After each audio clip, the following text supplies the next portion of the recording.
Mr President.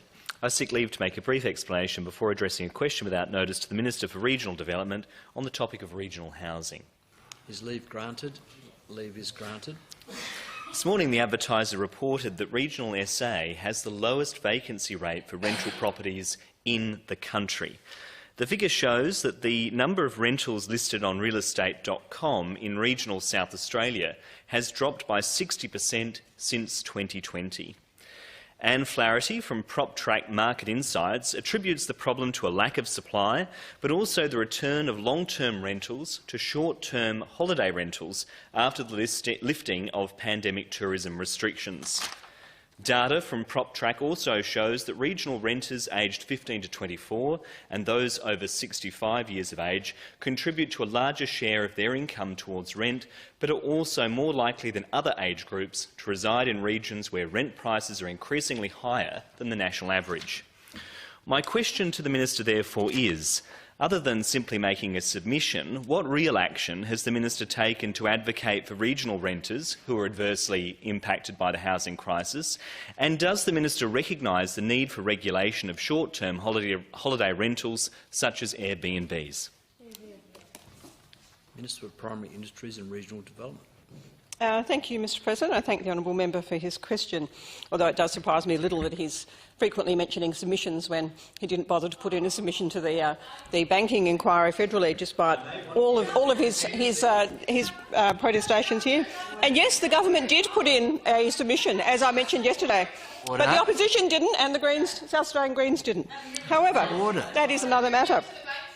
The question in regards to regional housing is an important one.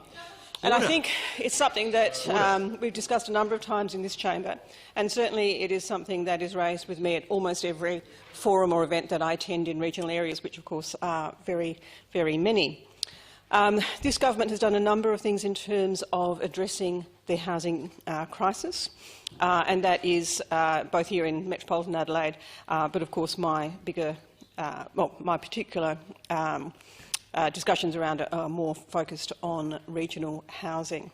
So I refer members to my previous answers on this topic in terms of what this government is doing, including the establishment of the Office for Regional Housing, so that we can look at innovative solutions to the crisis.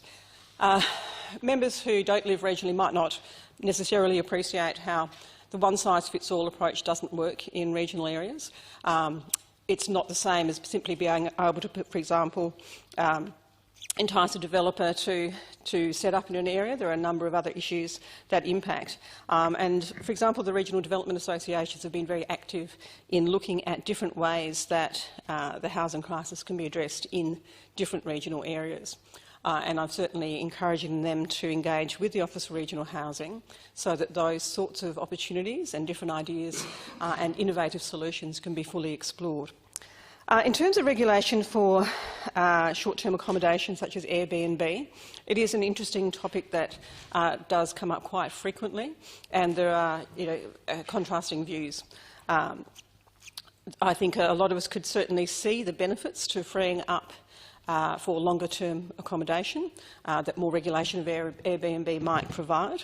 On the other hand, people who own properties expect to be able to do to be able to use those properties in the way that they wish.